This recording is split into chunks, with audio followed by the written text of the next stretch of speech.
بسم اللہ الرحمن الرحیم ان المنافقین یخادعون اللہ وهو خادعهم وَإِذَا قَامُوا إِلَى الصَّلَاةِ قَامُوا كُسَالَىٰ يُرَاءُونَ النَّاسَ وَلَا يَذْكُرُونَ اللَّهَ إِلَّا قَلِيلًا مُذَبْذَبِينَ بَيْنَ ذَلِكَ لَا إِلَىٰ هَٰؤُلَاءِ وَلَا إِلَىٰ هَٰؤُلَاءِ وَمَن يُضْلِلِ اللَّهُ فَلَن تَجِدَ لَهُ سَبِيلًا صدق اللہ العظیم۔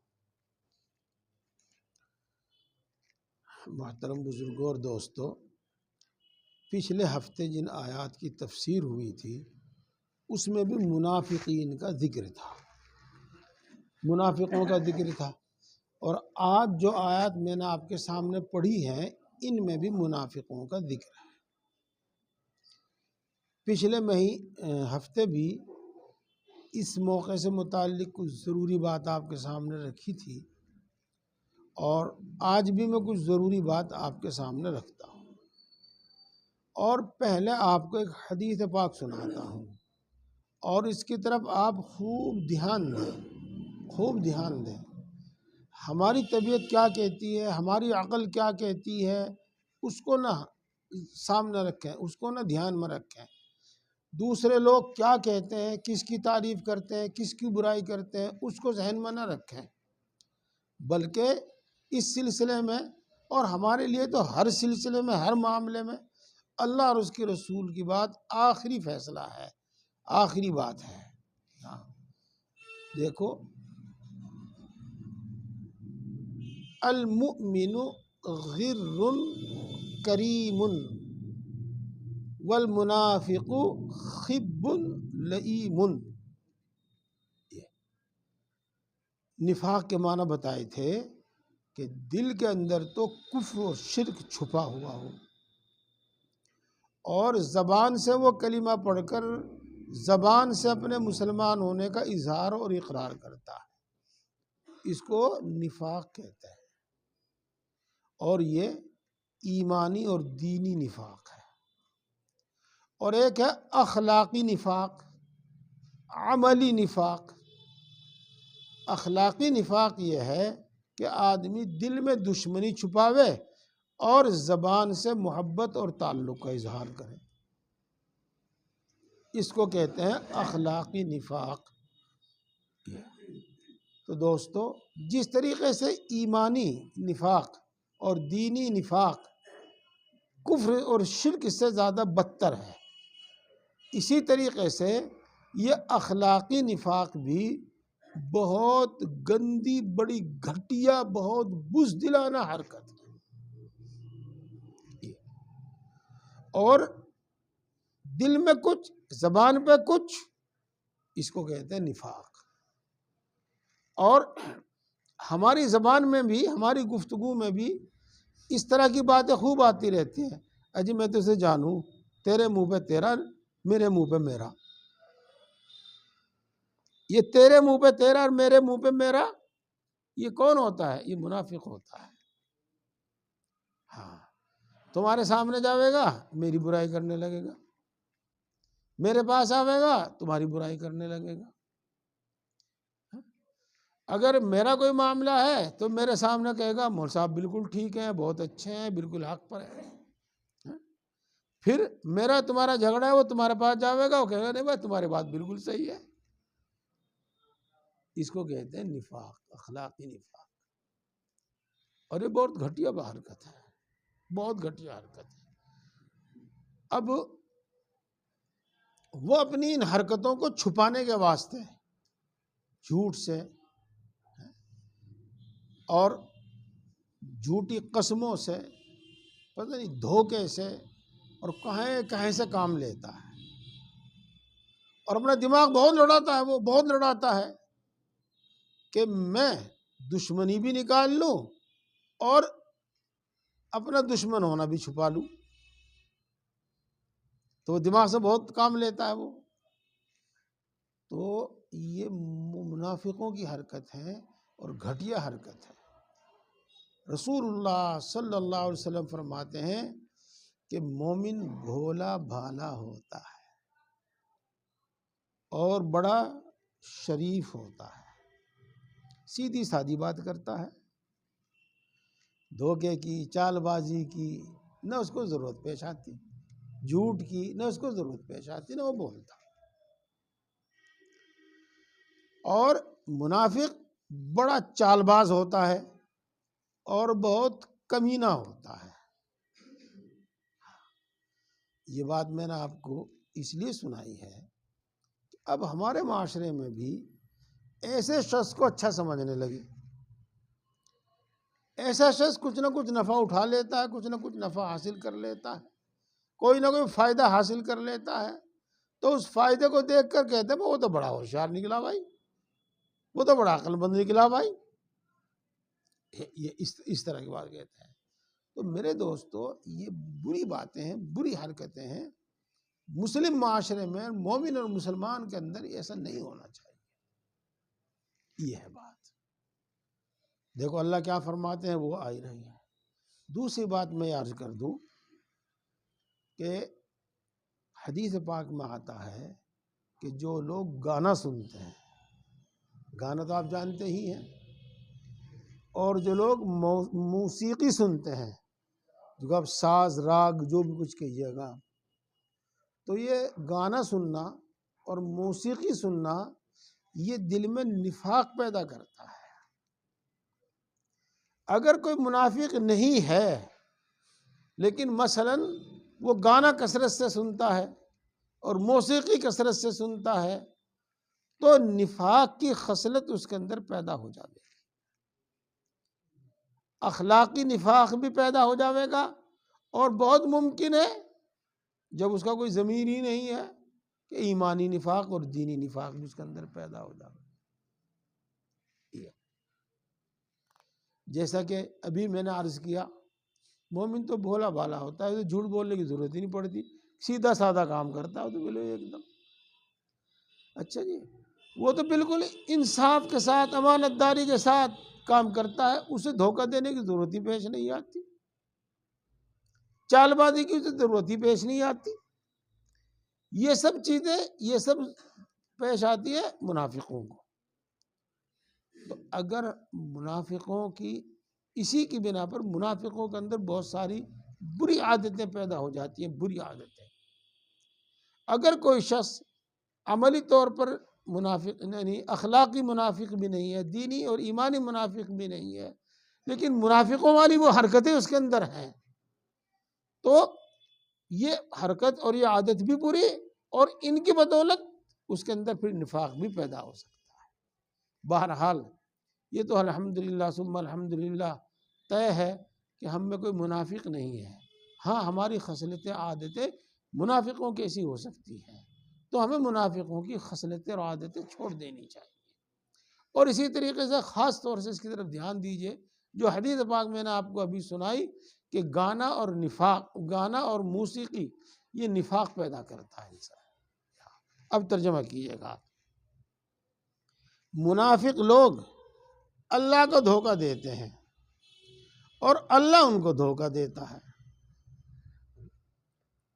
منافق لوگ اللہ کو دھوکہ دیتے ہیں، ہاں، تو یہاں کچھ بات دل میں کھٹکتی ہے، اور انشاءاللہ العزیز وہ دور ہو جائے گی جب میں اس کا مطلب بیان کروں گا، اور میں نہیں بیان کروں گا، جو ہمارے استادوں نے ہمیں بتایا، اور ہمارے استادوں کے استادوں نے استادوں نے بتایا، اور بڑے بڑے علماء اور محدثین اس کا مطلب بیان کرتے ہیں۔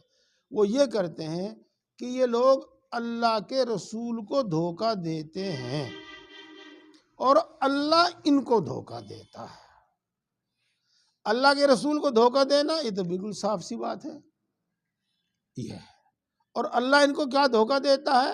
اللہ ان کو یہ دھوکہ دیتا ہے کہ اللہ تبارک و تعالیٰ نے یوں فرمایا کہ ان کے ساتھ مسلمانوں جیسا برتاؤ کرو، حالانکہ اللہ ان کو مومن مسلمان نہیں مانتا، لیکن حکم ہے اس کا اپنے رسول کو اور اللہ کے رسول صلی اللہ علیہ وسلم کے صحابہ کو کہ ان کے ساتھ مسلمانوں جیسا برتاؤ کرو، یہ ہے۔ تو حالانکہ یہ دھوکہ نہیں ہے، لیکن صورت میں دھوکہ کہہ دیا اس کو۔ بات آپ کے شاید سمجھ میں نہ ہی ہو، لیکن ابھی آ جائے گی سمجھ میں۔ دیکھو، وَجَزَاءُ سَيِّئَةٍ سَيِّئَةٌ مِثْلُهَا، اور برائی کا بدلہ اسی کے بقدر برائی ہے۔ اگر کسی نے کسی کو ایک تھپڑ مارا ناحق، تو اس کو حق ہے کہ وہ بھی اتنے زور سے اس کے ایک تھپڑ مار دے۔ جس شخص نے ناحق تھپڑ مارا وہ تو برا ہے، لیکن جس نے بدلہ لینے کے واسطے تھپڑ مارا وہ برا نہیں ہے۔ ہے برا؟ اپنا بدلہ لیا اس نے تو وہ برا نہیں ہے، لیکن اللہ نے اس کو بھی سیئہ کہا، برا کہا، برائی کہا۔ تو بعض مرتبہ برائی جیسی صورت ہوتی ہے، برائی نہیں ہوتی، اس لیے اس کو برائی کہہ دیا۔ یہاں اللہ تبارک و تعالیٰ کی طرف سے ان کے ساتھ کوئی دھوکہ نہیں ہے، لیکن دھوکے جیسی شکل ہے، اس لیے یوں کہہ دیا کہ اللہ ان کے ساتھ دھوکے کا برتاؤ کرتا ہے، کہ مسلمان مانتا نہیں ان کو، لیکن مسلمانوں جیسا ان کے ساتھ برتاؤ کرنے کا حکم دیتا ہے۔ یہ مطلب بات سمجھ میں آ گئی ہوگی اللہ۔ اور وہ مسلمان وہ اللہ کو دھوکہ دیتے ہیں، ہاں، ان کا عمل تو ایسے ہی ہے جسے دھوکہ دینا ہو۔ جب وہ یہ بات جانتے ہیں، اب میں دوسرا مطلب بیان کر رہا ہوں، بھائی اللہ کو دھوکہ دیتے ہیں وہ، جب وہ یہ بات جانتے ہیں کہ اللہ پر کچھ بھی چھپا ہوا نہیں ہے، نہ دل کی بات چھپی ہوئی ہے، نہ ظاہر کی بات چھپی ہوئی ہے، اس وقت دل میں جو موجود ہے وہ اللہ پر چھپا ہوا نہیں ہے، بلکہ اس کے بعد جو دل میں آئے گا جس کا ہمیں بھی پتہ نہیں ہے، اللہ کو اس کو بھی پتہ ہے، اللہ کا اس کو بھی علم ہے، پھر وہ کہتے ہیں کہ ہم اللہ پر ایمان لائے، حالانکہ اللہ پر ایمان نہیں لاتے۔ تو گویا کہ وہ اللہ کے ساتھ دھوکے کر رہے ہیں، اور اللہ بھی ان کے ساتھ، کہ باوجود ہے کہ اللہ کو معلوم ہے کہ جھوٹ بول رہے ہیں، ان کے دل میں بالکل ایمان نہیں ہے، لیکن پھر وہ مومن کا برتاؤ ان کے ساتھ کرتا ہے۔ یہ تو جو مطلب جتنا مطلب آپ کی سمجھ میں آ گیا بس کافی ہے۔ بہرحال جو بھی کچھ ہے، دھوکے کا لفظ ایک خوف پیدا ضرور کرتا ہے کہ اللہ تبارک و تعالیٰ ان کے ساتھ ایسا معاملہ کر رہا ہے۔ یہ وَإِذَا قَامُوا إِلَى الصَّلَاةِ قَامُوا كُسَالَىٰ، اور جب وہ نماز پڑھنے کھڑے ہوتے ہیں تو سستی کی حالت میں کھڑے ہوتے ہیں۔ وَلَا يَذْكُرُونَ اللَّهَ إِلَّا قَلِيلًا، اور وہ اللہ کا بہت ہی کم ذکر کرتے ہیں۔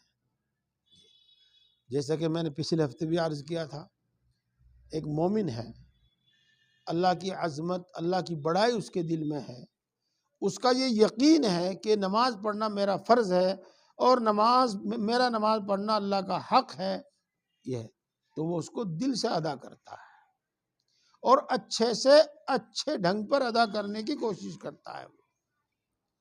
اب ان کو یقین تو ہے نہیں کہ نماز ہمارے ذمہ فرض ہے، یہ نماز سے ہمیں کچھ ملے گا، یہ نماز سے ہمیں اللہ راضی ہوگا۔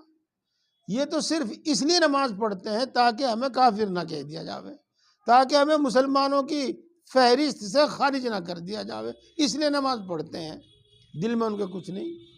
اس لیے وہ سستی کے ساتھ کھڑے ہوں گے، اور قرآن شریف بھی پڑھیں گے تو بہت تھوڑا پڑھیں گے، اور درمیان میں جو دوسرے ذکر ہیں وہ بھی کریں گے تو بہت کم کریں گے، اور وہ جس کو کہتے ہیں خانہ پوری کرنا، خانہ پوری کر کے کھڑا ہو جاؤ۔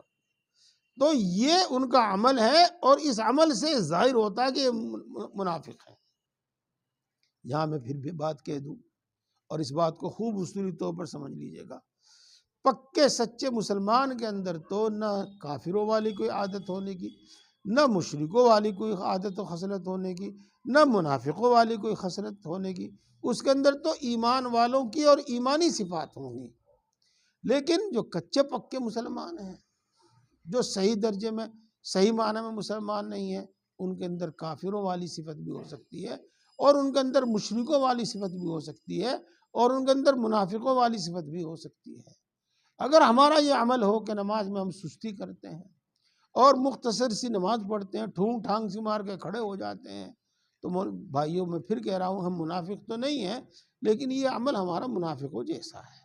اس لیے نماز میں خضوع کے ساتھ اطمینان سے نماز قرآن شریف پڑھو، چاہے چھوٹی صورتیں پڑھو، رکوع سجدہ اطمینان سے کرو، اور اس میں کم سے کم 3 بار تو سبحان ربی العظیم، سبحان ربی الاعلیٰ اطمینان سے کہو۔ رکوع کے سے اٹھ کر بالکل اطمینان سے سیدھے کھڑے ہو جاؤ، سجدے سے اٹھ کر بالکل اطمینان سے بیٹھ جاؤ اور اطمینان سے اتحیات وغیرہ پڑھو، اور پھر نماز پوری کرو۔ ہاں، پھر کہو کہ وہ ٹھونگ سی مارنا یہ منافقوں والا عمل ہے، اور اطمینان سے خضوع جس کو ہم کہتے ہیں، تعدیل ارکان جس کو ہم کہتے ہیں، اس کے ساتھ نماز پڑھنا یہ مومنوں کا کام ہے۔ یہ ہوگا۔ اگلی بات بھی سنو، دیکھو یہ دنیا میں بھی اور آخرت میں بھی، یعنی اخلاق میں جو منافق ہے اس پر بھی صادق آ رہی ہے، اور جو دینی اور ایمانی اعتبار سے منافق ہے اس پر بھی صادق آ رہی ہے۔ اللہ کیا فرما رہے ہیں؟ مذبذبین بین ذالک لا الہ ہؤلاء ولا الہ ہؤلاء، یہ دونوں کے بیچ میں ہوتے ہیں، نہ پوری طور سے ادھر ہوتے ہیں اور نہ پوری طور سے ادھر ہوتے ہیں۔ جو یوں کہتے ہیں نا، یہ زبان جو ہوتی ہے نا، یہ دل کا پناہ ہوتی ہے۔ جو بات دل میں ہوتی ہے نا، وہ غیر اختیاری طور پر زبان پر آ جاتی ہے۔ یہ ہے، جب دل میں نفاق لیے بیٹھے، دل میں کفر لیے بیٹھے، زبان سے چاہے وہ ایمان کا دعویٰ کرتے ہیں، تو وقتاً فوقتاً غیر اختیاری طور پر ایمان کے خلاف، اسلام کے خلاف، مومنوں کے خلاف باتیں ان کی زبان سے نکلتی رہتی ہیں، اسے وہ پہچان لیے جاتے ہیں۔ اور بھی کچھ نہ ہو، مسلمانوں کے درمیان بد اعتمادی تو پیدا ہو جاتی ہے، ارے یہ بھی ایسی بات کہہ رہا، دیکھو یہ تو کافروں کی حمایت کر رہا۔ اب مسلمانوں میں بھروسہ نہیں رہا، مومنوں کے درمیان اس پر بھروسہ نہیں رہا، یہ تو ایسی ایسی بات کرے بھائی۔ اب یہ جاتے ہیں اپنے کافر دوستوں کے پاس، وہاں بھی اگر اور بھی کچھ نہ ہو، لیکن اتنا تو ان کو بھی معلوم ہے کہ یہ مسلمانوں کے پاس بھی جاتے ہیں، مومنون کی مجلس میں بھی جاتے ہیں، جب وہ ان کو دھوکہ دے رہے تو ہمیں بھی دھوکہ دے سکیں، اس لیے یہ بھی ان کو اپنا نہیں سمجھیں گے، چاہے یہ قسمیں کھاویں، چاہے یہ کتنی ہی کوشش کریں یقین دلانے کی، لیکن ان کا عمل جو ہے وہ اس کی وجہ سے ان کے بھی نہیں ہونے کے، تو نہ یہ ان کے نہ یہ ان کے، نہ ادھر نہ ادھر۔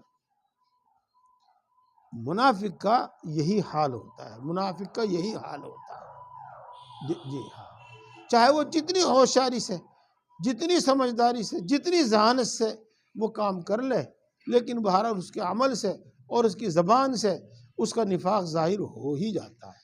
اس لیے میرے دوستو، نہ تو ایمانی نفاق ہمارے اندر ہونا چاہیے، اور نہ اخلاقی نفاق ہمارے اندر ہونا چاہیے، اور نہ منافقوں والے اعمال ہمارے اندر ہونے چاہیے۔ پھر عرض کر دوں، میں ابھی کئی بار میں نے کہہ لیا کہ اگر منافقوں والی کے عمل اور منافقوں والی خصلت ہمارے اندر ہوگی تو نفاق ہمارے اندر آ جائے گا۔ وَمَن يُضْلِلِ اللَّهُ فَلَن تَجِدَ لَهُ سَبِيلًا، اور جس کو اللہ گمراہ کر دے تو اس کے واسطے کوئی راستہ نہیں پاوے گا۔ یہاں پیارے بھائیوں، ایک اشکال کرتے ہیں لوگ اور ایک دم کہہ دیں بغیر سوچے سمجھے، بھائی جب اللہ نے اسے گمراہ کر دیا تو پھر اسے ہدایت کیسے ملے گی، اور اس کی غلطی کیا ہے جب اللہ نے اس کو گمراہ کر دیا، فوراً کہہ دے زبان پر۔ دیکھو، اللہ رب العزت نے انسان کو اتنی لیاقت، قابلیت دی ہے، اتنی عقل اور سمجھ دی ہے کہ وہ برے بھلے کو سمجھتا ہے اور گمراہی اور ہدایت کو سمجھتا ہے، اور اللہ یہی چاہتا ہے، جیسے کہ آخری آیت میں ابھی آئے گا، کہ میرے بندے سب ہدایت پر رہیں۔ لیکن جب وہ حق کو پہچاننے کے باوجود حق کی مخالفت کرتے ہیں تو اللہ تبارک و تعالیٰ کی طرف سے ایک سزا یہ ہوتی ہے کہ جن چیزوں سے ان کو ہدایت ملتی ہے اللہ تعالیٰ اس پر پابندی اور روک لگا دیتے ہیں، پھر ان سے ان کو ہدایت حاصل نہیں ہوتی۔ یہی مطلب ہے گمراہ کرنے کا۔ تو بد اعمالیوں کی بنا پر ایک سزا یہ دے دی جاتی ہے کہ ہدایت کے راستے بند ہو جاتے ہیں، یہی مطلب ہے اس کا۔ اس میں اللہ کا کوئی دخل نہیں ہے، اس میں اللہ کا کوئی قصور نہیں ہے، قصور بندے ہی کا ہے کہ جیسے اللہ تبارک و تعالیٰ دوسری سزائیں دیتا ہے، مثلا آخرت میں جہنم کی سزا دے گا، بس دنیا میں بھی کچھ نہ کچھ سزا دیتا ہے، اسی طریقے سے بدعمالیوں کی ایک سزا یہ بھی ہے کہ ہدایت کی توفیق چھین لی جاتی ہے۔ یہ اب آگے، یا ایھا الذین آمنوا لا تتخذوا الکافرین اولیاء من دون المؤمنین، اے ایمان والو تم مؤمنین کو چھوڑ کر کافروں کو اپنا دوست مت بناؤ۔ یہ آیت شریفہ اسی طرح کا مضمون کئی بار قرآن پاک میں آ چکا ہے اب تک، جہاں یہ 5 پارے آپ نے گویا کہ سن لیے ہیں، ان میں کئی بار یہ مضمون آ چکا ہے۔ اور بات اچھی طرح ذہن نشین ہو جاوے، میں آج بھی پوری بات لوٹاتا ہوں۔ ایک تو ہے مواسات، عربی میں کہتے ہیں اس کو مواسات، ہماری اردو میں اس کو کہتے ہیں ہمدردی۔ اور ہمدردی کا مطلب یہ ہوتا ہے کہ کوئی بھوکا ہے اس کو کھانا کھلا دیا، کسی کا سامان بھاری ہے وہ اٹھوا دیا، اس کے سر پر رکھوا دیا، کوئی درد سے کرا رہا ہے اس کو دوائی دلوا دی، کوئی پیاسا ہے اس کو پانی پلا دیا، ننگا ہے اس کو کپڑا پہنا دیا، اور کوئی دکھ تکلیف ہے اس کا وہ دکھ تکلیف دور کر دیا، اس کو کہتے ہیں مواسات، اور اس کو کہتے ہیں ہماری اردو میں ہمدردی۔ یہ سب کے لیے ہے، مومن ہو، کافر ہو، منافق ہو، یہ سب کے لیے ہے، سب کے لیے۔ اسی طریقے سے ایک ہے جس کو ہم کہتے ہیں اخلاق، اخلاق، ہم ان سب کے ساتھ اچھی طریقے سے پیش آئیں گے، جس کو کہتے ہیں خندہ پیشانی سے پیش آئیں گے، گالی دے کر اور برا بھلا، دوسری طریقے سے برا بھلا کہنا، غصے سے، نفرت سے پیش نہیں آئیں گے، اخلاق سے پیش آئیں گے سب کے ساتھ۔ اسی طریقے سے ایک ہے معاملات، یعنی خریدنا، بیچنا، کرائے پر لینا، کرائے پر دینا، کوئی چیز مانگی لینا، کوئی چیز مانگی دینا، یہ کہلاتے ہیں معاملات۔ یہ بھی سب کے ساتھ چلیں گے، ان سے کوئی ممانعت نہیں ہے، اس واسطے کہ اسلامی ملک میں بھی ذمی رہتے تھے، ذمی کہتے تھے ان کو، یعنی کافر لوگ رہتے تھے، اور ان کے ساتھ مسلمان سب طرح کے برتاؤ کرتے تھے، سب طرح کا معاملہ کرتے تھے، پڑوسی ہوتے تھے تو ان کی عیادت بھی کرتے تھے، ان کی تعزیت بھی کرتے تھے، یہ وغیرہ۔ اچھا، ایک رعایت ہے جس کو کہتے ہیں عربی میں موالات، اور اس کا مطلب ہوتا ہے دلی دوستی۔ اور آپ جانتے ہیں کہ دلی دوستی وہ ہوتی ہے جب میں اپنا کھایا پیا آپ کو بتا دوں اور آپ اپنا کھایا پیا مجھے بتا دیں، آپ اپنے گھر کے، اپنی قوم کے، اپنی برادری کے راز مجھے بتا دیں، اور میں اپنے راز، اپنی برادری کے راز وہ میں آپ کو بتا دوں، یہ کہلاتے دلی دوستی، یعنی اس کی انتہا یہ ہوتی ہے۔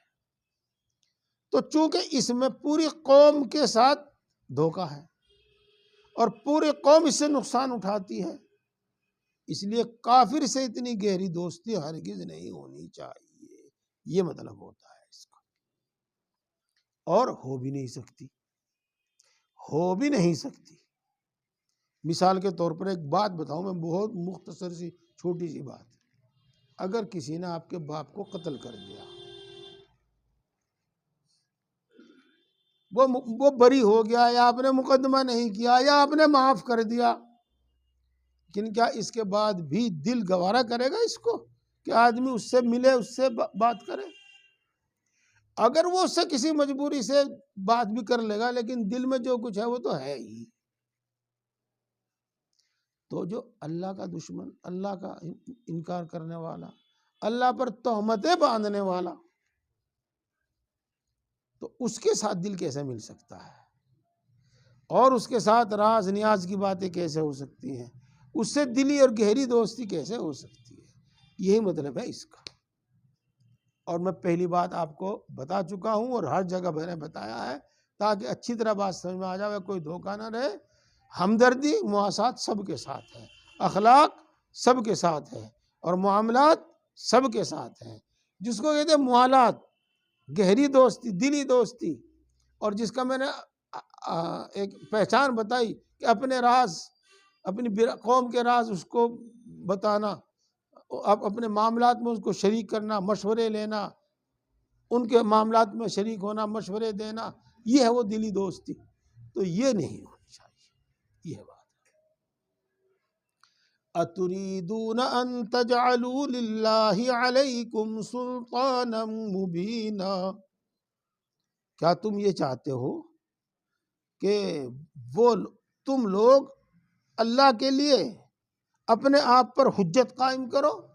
یہ ہے، یہ دیکھو جب ایک آدمی، جیسے میں نے ابھی بتایا، راز کی دلی راز اور دل کی باتیں دوسرے سے کرتا ہے، تو ہماری جو باتیں ہیں وہ ان کے سامنے جب رکھی جائیں گی تو وہ کل ہماری ہی باتوں کو لا کر ہمارے خلاف دلیل پکڑیں گے.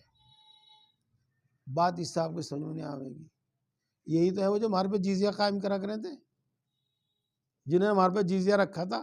آپ نے کچھ لوگ سمجھ جائیں گے، کچھ لوگ نہیں سمجھیں گے. جزیہ رکھا تھا، یہی تو ہے وہ، یہی تو ہے وہ جو عہدوں پہ خود بیٹھتے تھے اور ہم سے صرف کھیتیاں کرواتے تھے اور صفائیاں کروایا کرتے تھے. یہی تو ہے وہ. تو یہ ہے وہ حجتیں قائم کرنا. ان المنافقین فی الدرک الاسفل من النار، بے شک منافق جہنم کے سب سے نیچے کے حصے میں ہوں گے. جس کو ہم آسانی سے سمجھ سکتے ہیں کہ کافروں سے بھی زیادہ سخت عذاب ہوگا منافقین کو. یہ وَلَن تَجِدَ لَهُمْ نَصِيرًا، اور تو ان کے واسطے کوئی مددگار نہیں پاوے گا. نہ کوئی ان کو حمایتی ہوگا، نہ کوئی بچانے والا ہوگا، نہ کوئی ان کے عذاب کو کم کرانے والا ہوگا. کوئی نہیں ملے گا. یہ بات ہوگی یاد، اور یہ مضمون پورا ہو گیا. اس کے بعد وہ پھر پرانی بات میں آپ کو یاد دلا دوں. اللہ تبارک و تعالی جہاں بھی کہیں گناہ اور اس کی سزا کا ذکر کرتا ہے، کفر اور اس کی سزا کا ذکر کرتا ہے، شرک اور اس کی سزا کا ذکر کرتا ہے، تو بات یہی نہیں چھوڑ دیتا، بلکہ اس کے بعد ایک دروازہ کھلا رکھتا ہے. اور وہ کیا ہے؟ سنو، اِلَّا الَّذِينَ تَابُوا، مگر وہ لوگ جو توبہ کر لیں، اپنی حرکتوں سے باز آ جائیں. توبہ کرنے کا مطلب سمجھتے ہیں. وَأَصْلَحُوا، اور اپنا حال درست کر لیں. وہ جو نفاق کا والا عمل تھا، جیسے کہ ابھی کئی بار آپ کو بتایا، وہ چھوڑ دیں اور صحیح مسلمانوں والا عمل شروع کر دیں. اصلاح کا مطلب یہ ہوا. وَاعْتَصِمُوا بِحَبْلِ اللَّهِ، اور وہ اللہ کی رسی کو مضبوط پکڑ لیں، اللہ کے حکام کی پابندی شروع کر دیں. یہ مطلب ہوتا ہے اس کا. وَأَخْلَصُوا دِينَهُمْ لِلَّهِ، اور وہ اپنے دین کو اللہ کے لیے خالص کر لیں اور نفاق چھوڑ دیں. فَأُولَئِكَ مَعَ الْمُؤْمِنِينَ، تو یہ لوگ مومنین میں ہی شمار ہو. دنیا میں تو ہوئیں گے اور آخرت میں بھی ہوں گے، مومنین کے ساتھ شمار. جس کا حاصل میرے دوستو وہی ہے، کفر میں مبتلا ہو، شرک میں مبتلا ہو، نفاق میں مبتلا ہو، یا مومن ہونے کے باوجود کسی گناہ میں مبتلا ہو، بندہ جب بھی توبہ کر لیتا ہے، اللہ تبارک تبھی توبہ قبول کر لیتے ہیں اور معاف کر دیتے ہیں. البتہ اس کو اپنی حرکتوں سے باز آنا ضروری ہے. جیسے کہ اس کے اندر نفاق تھا تو اس کو اخلاص اختیار کرنا ہوگا۔ وہ اللہ کے احکام کو دباؤ میں اور مجبوری میں مانتا تھا، اب اس کو اللہ کے احکام خوش دلی سے ماننے ہوں گے، اور وہ جو نفاق والی حرکتیں کرتا تھا اس کی اصلاح کرنی ہوگی، تب اللہ تبارک و تعالیٰ اس کو مومنین میں شامل فرماویں گے اور مومنین کے ساتھ اس کا ان کا حشر فرماویں گے۔ یہ وَسَوْفَ يُؤْتِ اللَّهُ الْمُؤْمِنِينَ أَجْرًا عَظِيمًا، اس کے دو ترجمے ہیں، اور عن قریب اللہ تبارک و تعالیٰ مومنین کو بڑا بدلہ عطا فرماوے گا۔ یہ عن قریب کا کیا مطلب؟ یعنی مرنے کے بعد، وہ تو بالکل پکا ہے، یقینی ہے۔ اور عن قریب کا مطلب یہ ہو سکتا ہے، یہ بھی ہو سکتا ہے کہ جلدی ہی، یعنی اسی دنیا میں، تھوڑا ذرا ٹھہرو، تھوڑا ذرا صبر کرو، کچھ مدت کے بعد تمہیں دنیا ہی میں۔ تو دونوں مطلب اس کے ہو جائیں گے عن قریب میں، دو مطلب۔ اور تیسرا مطلب اس کا اور یہ بھی ہے، اور اللہ تبارک و تعالیٰ مؤمنین کو ضرور اجر عظیم عطا فرماوے گا۔ سین کا ایک دوسرا ترجمہ یہ ہے، ضرور عطا فرماوے گا۔ تو اس میں اللہ تبارک و تعالیٰ اپنے وعدے کو مضبوط کر کے بیان فرماتا ہے، لیکن یوں نہیں فرماتا کہ جلدی یا دیر میں کب بدلہ عطا فرماوے گا، لیکن دونوں ہی باتیں ہیں، ضرور بھی ملے گا بدلہ اور عن قریب ملے گا، اور دنیا میں بھی ملے گا اور آخرت میں بھی ملے گا۔ اگلی بات دھیان سے سنو، ما يفعل اللہ بعذابکم ان شکرتم وآمنتم، اللہ تعالیٰ تم کو عذاب دے کر کیا کرے گا؟ اللہ تعالیٰ تم کو عذاب دے کر کیا کرے گا؟ اگر تم اس کے شکر گزار بندے بن جاؤ اور تم اس پر ایمان لے آؤ تو کیوں عذاب دے گا وہ تمہیں؟ اور اللہ تبارک و تعالیٰ بندوں کے اعمال کی قدر کرنے والا ہے، بندوں کے اعمال کی قدر کرنے والا ہے، اور اللہ تبارک و تعالیٰ ہر شخص کی ڈھکی چھپی ظاہری باطنی ہر حالت کو خوب جاننے والا ہے، اس کی مجبوریوں کو بھی جاننے والا ہے، اس کے عذر کو بھی جاننے والا ہے، سب چیز کو جاننے والا ہے۔